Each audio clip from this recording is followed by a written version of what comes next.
ಏಳಿ ಬಿಜಯಂಗೈಬುದೆಂದು ನೃಪಾಲಕರನುಚಿತದಲ್ಲಿ ನಿಜ ರಾಜಾಲಯಕ್ಕೆ ತಂದನು. ನಿರೀಕ್ಷಿಸುತ್ತೀನಿ ಬರಿಂಗಿತವ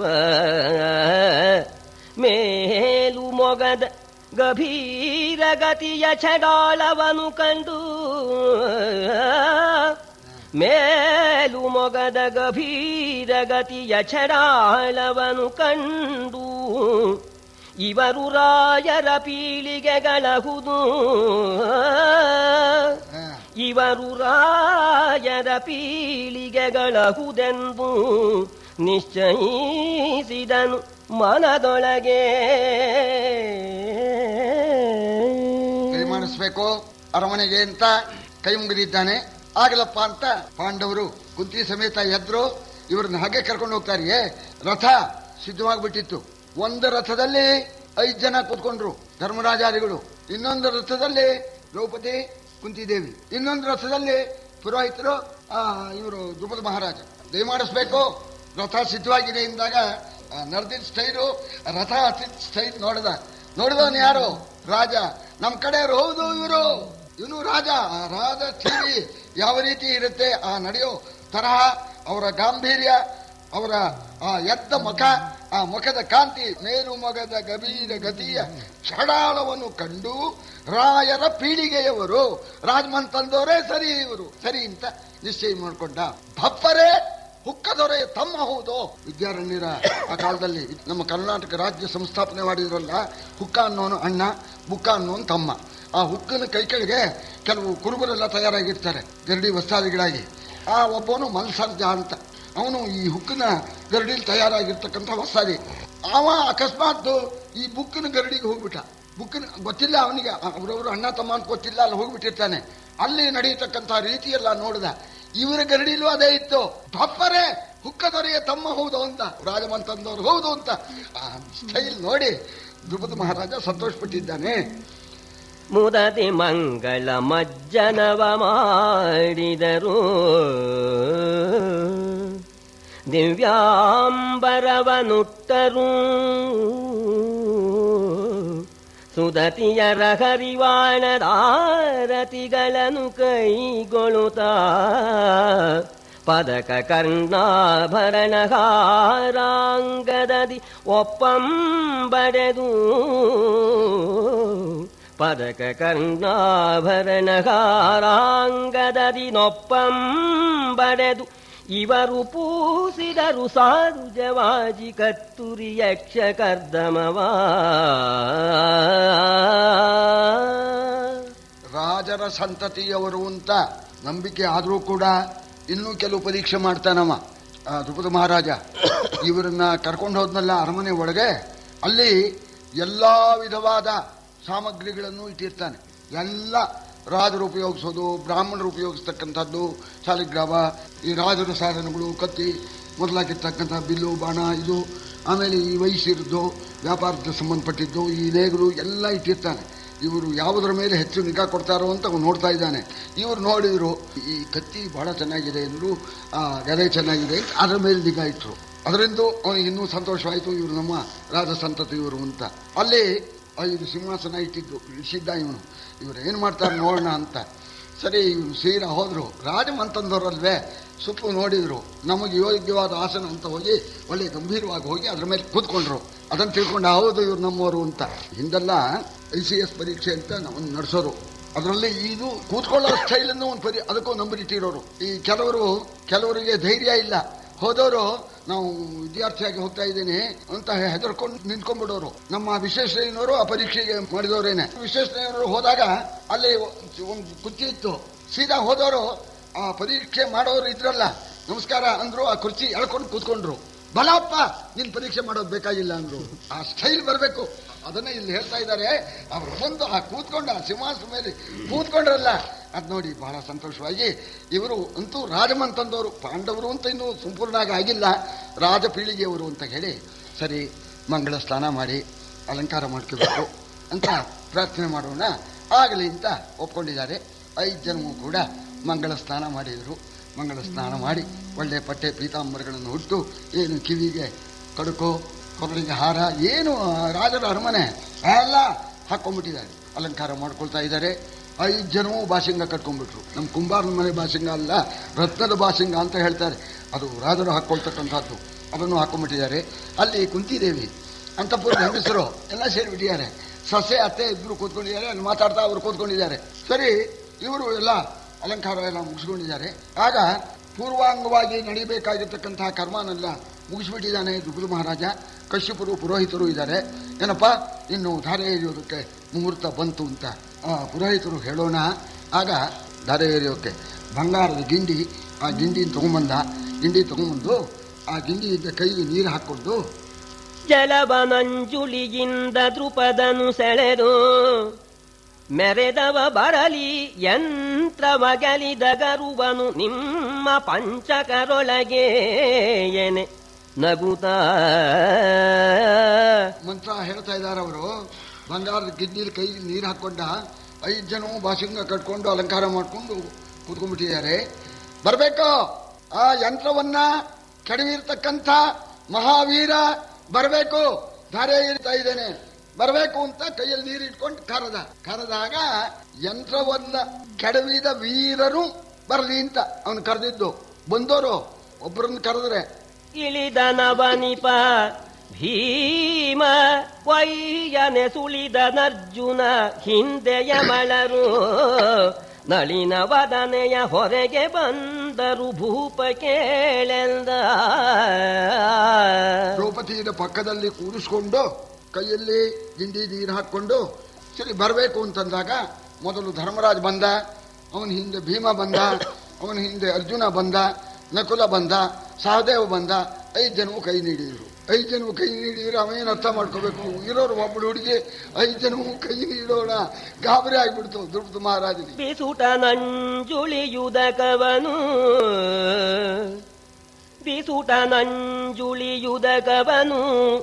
ನಿಪ್ಪಸರದಲ್ಲಿ ಬೆರಗಾಗಿ ಭೂಪರ ಮುಸುಡ ನೆವೆಯಿಕ್ಕದೆ ನಿರೀಕ್ಷಿಸುತ್ತ ಎಂದನಾದ್ರುಪದ. ಸುರರೋ ಭುಜಂಗರೋ ವಸುಮತೀಶರೋ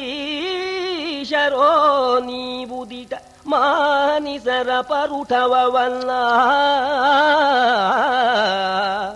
ಸುರರೋ ಭುಜಂಗರೋ ವಸುಮತೀಶರೋ ನೀವುದಿಟ ಮಾನಿಸರ ಪರುಠವಲ್ಲ.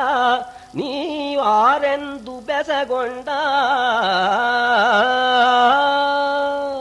ನೀರು ಹಾಕೊಂಡಿದ್ದೆಲ್ಲ ಧಾರೆ ಎರಿಬೇಕು ಅಂತ ಆ ನೀರು ಕೆಳಕ್ಕೆ ಹಾಕ್ಬಿಟ್ಟ. ಬೆರಗಾಗಿ ಇವರನ್ನ ನೋಡ್ತಾ ಇದ್ದಾನೆ, ಬೆಕ್ಕಸ ಬೆರಗಾಗಿ ನೋಡ್ತಾ ಇದ್ದಾನೆ. ಯಾರಪ್ಪ ಮಹಾನುಭಾವರೇ, ನೀವು ಯಾರು? ಅಸುರರೋ, ಸುರರೋ, ಗಂಧರ್ವರೋ, ಭುಜಗರೋ, ರಾಜರುಗಳೋ, ನೀವು ಯಾರು ಅಂತ ಹೇಳಿ, ಮಹಾನುಭಾವರು ನೀವು, ಮಹಾನುಭಾವರು ಅಂತ ಅದನ್ನು ಸೇರಿಸ್ತಾನೆ. ಮಹಾನುಭಾವರಾದ ನೀವು ಯಾರು ನೀವು ಕೇಳೋಣ. ಧರ್ಮರಾಜ ಉತ್ತರ ಕೊಡ್ತಾ ಇದ್ದಾನೆ. ಈತನಗ್ಗದ ಭೀಮನು ಅರ್ಜುನನೀತನು ಇವರಯ್ಯಮಳರೆಂಬವರು ಈತಗಳು ನಮ್ಮಿಂದ ಕಿರಿಯರು ನಾವು ಪಾಂಡವರು. ಮಾತೆಯಮ್ಮೈವರಿಗೆ ಜಗವಿಖ್ಯಾತೆ ಕುಂತಿದೇವಿ, ಮಾತೆಯಮ್ಮೈವರಿಗೆ ಜಗವಿಖ್ಯಾತೆ ಕುಂತಿದೇವಿ ತಾನಿಂದು ಈತರೋದರಿಯಾದಳು ಎಮ್ಮೈವರಿಗೆ ವಧುವೆಂದ. ಈತನಗ್ಗದ ಭೀಮನು, ವೀರನಾಗಿರ್ತಕ್ಕಂಥ ಭೀಮ ಇವನೇ ಅರ್ಜುನ, ಇವನು ನಕುಲ, ಇವನು ಸಹದೇವ. ಇವರು 4 ನನ್ನ ತಮ್ಮಂದರು, ನಾನು ಧರ್ಮರಾಜ. ನಾವೇನೇ ಪಂಚಪಾಂಡವರು ಅಂತ ಅಲ್ಲಿ ಕೂತಿದ್ದಾರಲ್ಲ, ಅವರು ನಮ್ಮ ತಾಯಿ ಕುಂತಿದೇವಿ. ಆ ತಾಯಿ ಹೇಳಿದ್ಲು 5 ಮದುವೆ ಆಗಿ ಅಂತ ಹೇಳಿದ್ರಿಂದ ತಾಯಿ ಅಪ್ಪಣೆಯಂತೇನೆ ನಾವು 5 ಕೂಡ ಈ ನಿನ್ನ ಮಗಳನ್ನ ವರಿಸೋದಕ್ಕೋಸ್ಕರ ಕೈ ನೀಡಿದ್ದೇವೆ ಅಂತ ನೋಣ. ಇವನೇ ಭೀಮ, ಇವನೇ ಅರ್ಜುನ, ಇವನೇ ನಕುಲ, ಇವನು ಸಹದೇವ, ತಮ್ಮಂದ್ರು ಇವರಿಗೆಲ್ಲ ಅಣ್ಣ ನಾನು ಧರ್ಮರಾಜ ಅಂತ ಅವನು ಹೇಳ್ತಕ್ಕಂಥ ಕಾಲಕ್ಕೆ, ಭೀಮ ಅಂತನ್ನೋ ಕಾಲಕ್ಕೆ ದ್ರುಪದ ಮಹಾರಾಜನ ಮನಸ್ಸು ಸಂತೋಷದಿಂದ 100 ಗಜ ಮೇಲಕ್ಕೆ ಹೋಯ್ತು. ಅರ್ಜುನ ಅನ್ನೋಣ 200 ಗಜ ಮೇಲಕ್ಕೆ ಹೋಯ್ತಂತೆ. ಇವನು ಹೇಳ್ತಾ ನಾವೇ ಪಾಂಡವರು ಅಂದಾಗ ಆ ಮನಸ್ಸು ಹೋಗಿ ಆ ಬ್ರಹ್ಮಾಂಡ ಇದೆ ನೋಡಿ, ಆ ಬ್ರಹ್ಮಾಂಡದ ಆ ತುದಿ ಮುಟ್ಬಿಡ್ತು. ಕೊಂಡು ಹರಿದುದು ಹರುಷವು ಆ ಬ್ರಹ್ಮಾಂಡದಗ್ರಕ್ಕೆ, ಮಗಳಿಗೈವರು ಗಂಡರನೇ. ಕೊಂಡು ಹರಿದುದು ಹರುಷವ ಬ್ರಹ್ಮಾಂಡದಗ್ರಕ್ಕೆ, ಮಗಳಿಗೈವರು ಗಂಡರನೇ. ಮಗುಳದುದಾತನ ಮನರಸಾದಳಗೆ. ಏನೋ ನಿಜವಾಗೂ ಇದನ್ನ ನಾವು ವ್ಯಾಖ್ಯಾನ ಮಾಡೋಕೆ ಆಗೋಲ್ಲ, ಕೇಳಿದರೆ ರೋಮಾಂಚ ಆಗತ್ತೆ. ಸಂತೋಷ ಮನಸ್ಸನ್ನ ಬ್ರಹ್ಮಾಂಡ ತುದಿಗೆ ತಗೊಂಡೋಗಿ ಸೇರಿಸ್ಬಿಡ್ತಂತೆ. ನಾವು ಪಾಂಡವರು ಅಂತ ಹೇಳಿದಾಗ ತಾಯಿ ಅಪ್ಪಣೆಯಿಂದ ಈ ದ್ರೌಪದಿ 5ವರೆಗೂ ಹೆಂಡತಿ ನೋಣ ಏರ್ಬೇಕಾದ್ರೆ ಸ್ವಲ್ಪ ನಿಧಾನವಾಗಿ ಏರ್ತೋ, ದಪಕನ್ ಬಿದ್ಬಿಡ್ತು. ಎಲ್ಲಿಗೆ? ಪಾತಾಳಕ್ಕೆ. ಏರ್ಬೇಕಾದ್ರೆ ಹೇಳಿದಂತೆ ಏರ್ತೋ.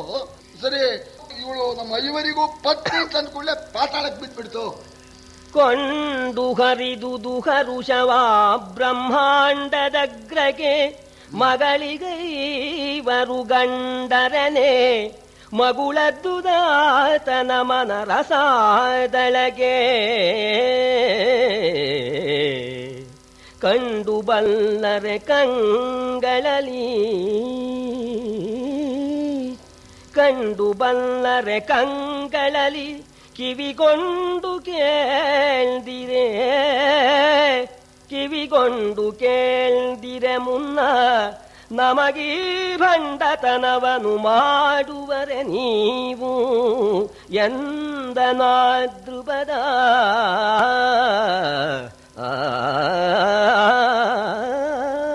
ಏನಪ್ಪ ಈ ರೀತಿ ಹೇಳ್ತಾ ಇದೀರಲ್ಲಪ್ಪ, ಇಂಥ ಭಂಡತನದ ಕೆಲಸನ ನನಗೆ ಮಾಡೋಕೆ ಹೇಳ್ತೀರಲ್ಲ. ನೀವು ಪಾಂಡವರು ಅಂತ ಹೇಳಿ ದೊಡ್ಡವರಾಗಿ ಇಂಥ ಮಾತನ್ನು ಹೇಳಬಹುದೇನಪ್ಪ? ಒಬ್ಬಳಿಗೆ 5 ಜನ ಪತಿಗಳಾಗಿದ್ದನ್ನ ನೀವು ನೋಡಿದ್ದೀರಾ ಅಥವಾ ಕೇಳಿದ್ದೀರಾ? ಇಂಥ ಕಾರ್ಯ ಮಾಡೋಕೆ ಹೇಳ್ತಾ ಇದ್ದೀರಲ್ಲಪ್ಪ, ನೀವೇನು ಸಾಮಾನ್ಯರೇನಪ್ಪ? ಏನೋ ಸಾಮಾನ್ಯ ಮನುಷ್ಯ ಹೇಳಿದ್ರೆ ಬೇಜಾರಾಗುವಲ್ಲ. ಲೋಕಸಮ್ಮತವಲ್ಲ ಶಾಸ್ತ್ರಾನೀಕದಭಿಮತವಲ್ಲ, ಕಾಪಥವೇಕೆ ನಿಮಗಿದು? ಪಾಂಡು ಪುತ್ರರು ನೀವು ಧಾರ್ಮಿಕರು, ಪ್ರಾಕೃತರೆ ನೀವ ಕಟ,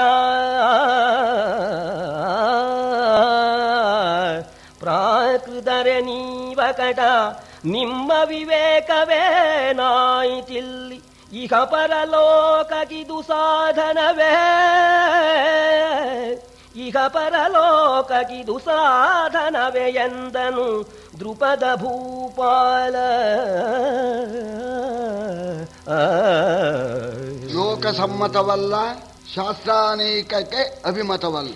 ಲೋಕ ಒಪ್ಪೋಲ್ಲ, ಶಾಸ್ತ್ರ ಒಪ್ಪೋದಿಲ್ಲ. ಇಂಥ ಕುತ್ಸಿತವಾದ ದಾರಿಗೆ ಹೋಗ್ತಾ ಇದೀರಲ್ಲಪ್ಪ, ನೀವೇನು ಸಾಮಾನ್ಯರೇನಪ್ಪ? ಪಾಂಡವರು ಮಹಾತ್ಮರು, ಸಕಲವನ್ನೂ ತಿಳಿದವರು. ನಿಮ್ಮ ವಿವೇಕ ಎಲ್ಲಿ ಹೋಯ್ತು ಅಂತ ಕೇಳ್ತಾ ಇದ್ದಾನೆ. ಈ ಕೆಲಸ ಮಾಡಿದರೆ ಇಹಕ್ಕಾಗಲಿ ಪರಕ್ಕಾಗಲಿ ಒಳ್ಳೆಯದಾಗತ್ತೇನಪ್ಪ? ಮಹಾನುಭಾವ ಧರ್ಮರಾಜ, ನಾನು ಪ್ರಾರ್ಥನೆ ಮಾಡ್ತೇನಪ್ಪ. ಅರ್ಜುನ ಯಂತ್ರ ಕೆಡವಿದ, ಅರ್ಜುನ್ನೇ ನನಗೆ ಅಳಿಯನಾಗಬೇಕು ಅಂತೂ ಇಲ್ಲ. ನೀನಾಗು, ನೀವೊಬ್ಬ ಆಗು, ನಿನಗೆ ಕೊಡ್ತೀನಿ, ಇಲ್ಲ ಭೀಮನಿಗೆ ಕೊಡ್ತೀನಿ, ಇಲ್ಲ ಅರ್ಜುನಿಗೆ ಕೊಡ್ತೀನಿ, ಯಾರಿಗಾರು ಒಬ್ಬರಿಗೆ ಕೊಡ್ತೀನಿ. 5 ಜನಕ್ಕೂ ಕೂಡ ನಾನು ಕೊಡೋದಕ್ಕೆ ಸಿದ್ಧನಾಗಿಲ್ಲ. ಇದು ಇಹ ಪರ ಎರಡಕ್ಕೂ ಕೂಡ ಒಳ್ಳೆಯದಲ್ಲ ಅಂತ ಹೇಳಿ ದ್ರುಪದ ಮಹಾರಾಜ ಹೇಳೋಣ. ಕಾಮಮೋಹಿತರಲ್ಲ ವಿಷಯಸ್ತೋಮ ಭಂಗಿತರಲ್ಲ, ಕಾಮಮೋಹಿತರಲ್ಲ ವಿಷಯಸ್ತೋಮ ಭಂಗಿತರಲ್ಲ. ಧರ್ಮದ ಸೀಮೆಯೊಳಗೆ ಎಳ್ಳನಿತವಮಾನಿಸುವರಾವಲ್ಲ. ಈ ಮಹಾಸತಿಯ ಮಗೆ ಜನನಿಯನೇ ಮದಲಿ ವಧುವಾದನು. ಈ ಮಹಾಸತಿಯ ಮಗೆ ಜನನಿಯನೇ ಮದಲಿ ವಧುವಾದಳಿಂದು ವಿರಾಮವೇಕೆ ವಿವೇಕಕ್ಕೆಂದನು ಧರ್ಮಸುತನಗುತ. ವಿವೇಕ ಎಲ್ಲೋ ಹೋಯ್ತು ಅಂತ ಕೇಳಿದ. ನಮ್ಮ ವಿವೇಕ ಎಲ್ಲೂ ಹೋಗಿಲ್ಲ, ಭದ್ರವಾಗಿಯೇ ಇದೆ. ನಾವು ಕಾಮಮೋಹಿತರಾಗಿ ಈ ಮಾತನ್ನ ಆಡ್ತಾ ಇಲ್ಲ. ವಿಷಯದ ಉಪಭೋಗದ ಆಸೆಯಿಂದ ನಾವು ಈ ಮಾತನ್ನ ಆಡ್ತಾ ಇಲ್ಲ. ಧರ್ಮವನ್ನ ಕಿಂಚಿತ್ತೂ ಕೂಡ ನಾವು ಮೀರತಕ್ಕಂಥವರಲ್ಲ. ಧರ್ಮದ ಮೇಲೆ ಸಂಪೂರ್ಣವಾಗಿರ್ತಕ್ಕಂಥ ಅಭಿಮಾನವುಳ್ಳವರು ನಾವು. ಈ ಮಹಾಸತಿ ನಮ್ಮ ತಾಯಿ ಅಪ್ಪಣೆಯಿಂದ ಐವರಿಗೂ ವಧುವಾಗಿದ್ದಾಳೆ. ವಿವೇಕ ಭ್ರಷ್ಟರಲ್ಲ ನಾವು ಅಂತ ಧರ್ಮರಾಜ ಉತ್ತರ ಕೊಟ್ಟ. ಅದಕ್ಕೆ ಮತ್ತೆ ದ್ರುಪದ ಹೇಳ್ತಾನೆ, ಏಕಪತಿ ಬಹುಸತಿಯರೆಂಬುದು ಲೋಕ ಪದ್ಧತಿ. ಏಕಪತಿ ಬಹುಸತಿಯರೆಂಬುದು ಲೋಕ ಪದ್ಧತಿ. ಕಂಡೆವಾವಿಂದು ಏಕಪತ್ನಿಗೆ ಪುರುಷ ಪಂಚಕವನು ಮಹಾದೇವ. ಲೋಕಶಾಸ್ತ್ರ ವಿರುದ್ಧವನು ಕಿವಿಯೋಕರಿಸುತ್ತಿವೆ. ಲೋಕಶಾಸ್ತ್ರ ವಿರುದ್ಧವನು ಕಿವಿಯೋಕರಿಸುತ್ತಿವೆ. ಕಣ್ಮನಕ್ಕೆ ಸುವ್ಯಾಕುಲತೆ ಹಿರಿದಾದುದು ಎಂದನು ದ್ರುಪದ ಭೂಪಾಲ. ಒಂದೇ ಮಾತು ಹೇಳಿದ ಅವನು. ಲೋಕದಲ್ಲಿ ಪದ್ಧತಿ ಒಬ್ಬ ಸ್ತ್ರೀಗೆ ಒಬ್ಬನೇ ಪತಿ ಅಂತ. ಒಬ್ಬ ಪತಿ ಬಹುಸತಿಯರನ್ನ ಮಾಡ್ಕೊಳ್ತಕ್ಕಂಥ ಪದ್ಧತಿ ಇದೆ. ಅದು ಆ ಪದ್ಧತಿ ಉಂಟು. ಅದು ಲೋಕ ಪದ್ಧತಿಯೂ ಆಗಿದೆ, ಶಾಸ್ತ್ರ ಪದ್ಧತಿಯೂ ಆಗಿದೆ. ಒಬ್ಬ ಸತಿಗೆ ಅನೇಕ ಪತಿ ಅಂತನ್ನೋದು ಲೋಕ ವಿರುದ್ಧ, ಶಾಸ್ತ್ರ ವಿರುದ್ಧ. ಕಿವಿಯೇ ಓಕರಿಸುತ್ತಿದೆ ಅಂತ. ನಿನ್ನ ಮಾತು ಕಿವಿ ಕೇಳೋದಕ್ಕೆ ಇಷ್ಟಪಡೋಲ್ಲ ಅಂತ ಕಗ್ತಾ ಇದೆ ಅಂತ ಓಕರಿಸುತ್ತಿದೆ ಆ ಪದ ಹೇಳ್ತಾ ಇದ್ದಾನೆ. ನೀವು ಮಹಾನುಭಾವರು ಈ ಲೋಕ ವಿರುದ್ಧವಾದ ಈ ಮಾತನ್ನ ನೀವು ಹೇಳ್ತಾ ಇದ್ದೀರಿ. ಇದನ್ನ ಕೇಳಿಬಿಟ್ಟು ಬಹಳ ದುಃಖವಾಗ್ತಾ ಇದೆ ಅಂತ ಇದ್ದಾನೆ ದ್ರುಪದ ಮಹಾರಾಜ. ಇದರ ನಿರ್ಣಯವನ್ನ ಮಾಡಬೇಕು ಅಂತ ಹೇಳಿ ಭಗವಾನ್ ವೇದವ್ಯಾಸರು ಹಾಜರಾದರು. ಆ ಸಮಯದಲ್ಲಿ ದೇವ ವೇದಂ ವ್ಯಾಸ ಮುನಿಯೈ ತಂದನು. ಅಲ್ಲಿಗೆ ಮಹಿಷ ಸಭೆಗಿದಿರೆದ್ದು ಕಂಡುದು ಕಾಣಿಕೆಯ ನೀಡಿ. ದೋಷಗರ್ಭಿತ ಧರ್ಮವನು ನಿರ್ಣಯಿಸಲರಿಯದ ಮೂಢಮತಿಗೆ ಮುನೀಶ ಕೃಪೆ ಮಾಡೆಂದು ಮೈ ಇಕ್ಕಿದನು ಪಾಂಚಾಲ. ಆ ಸಮಯಕ್ಕೆ ಭಗವಾನ್ ವೇದವ್ಯಾಸರು ಬಂದರು. ಪರಮಾನಂದವಾಗಿಬಿಡ್ತು ದ್ರುಪದ ಮಹಾರಾಜನಿಗೆ. ದೊಡ್ಡವರು ಬಂದ್ಬಿಟ್ರಲ್ಲ ಅಂತ ಕೇಳಿ ಎಲ್ಲ ಎದ್ಬಿಟ್ರು. ಸಭೆಯೇ ಎದ್ಬಿಡ್ತು. ವ್ಯಾಸರು ಬರೋಣ ಎಲ್ಲ ಎದ್ದು ನಮಸ್ಕಾರ ಮಾಡ್ತಾ ಇದ್ದಾರೆ. ವ್ಯಾಸರು ಕೂತ್ಕೊಂಡ್ರು. ಎಲ್ಲ ಕೂತ್ಕೊಳ್ಳಿ ಅಂತ ಹೇಳಿ ಎಲ್ಲರೂ ಕೂತ್ಕೊಂಡಿದ್ದಾರೆ. ಆಗ ದ್ರುಪದ ಮಹಾರಾಜ ಹೇಳ್ತಾ ಇದ್ದಾನೆ, ಸ್ವಾಮಿ, ನಮಗೆ ಧರ್ಮ ಸೂಕ್ಷ್ಮ ತಿಳಿತಾ ಇಲ್ಲ. ತಾವು ಮಹನೀಯರು, ದೋಷ ಇಲ್ಲದೆ ಇರತಕ್ಕಂಥ ಆ ಧರ್ಮವನ್ನ ತಾವು ನನಗೆ ಅಪ್ಪಣೆ ಮಾಡಬೇಕು. ಇಲ್ಲಿ ನಿರ್ಣಯ ಮಾಡೋದಕ್ಕೆ ಸಾಧ್ಯವಿಲ್ಲ. 5 ಜನವು ನಾವು ವಿವಾಹ ಮಾಡ್ಕೊಳ್ತೇವೆ ಅಂತ ಹೇಳ್ತಾ ಇದ್ದಾರೆ. ಇದು ದೋಷದಿಂದ ಕೂಡಿದಂತೆ ನಂಗೆ ತೋರ್ತಾ ಇದೆ. ತಾವು ಇದರ ನಿರ್ಣಯ ಮಾಡಬೇಕು, ನಮ್ಮನ್ನು ಉದ್ಧಾರ ಮಾಡಬೇಕು ಅಂತ ಪ್ರಾರ್ಥನೆ ಮಾಡಿದ್ದಾನೆ ದ್ರುಪದ ಮಹಾರಾಜ.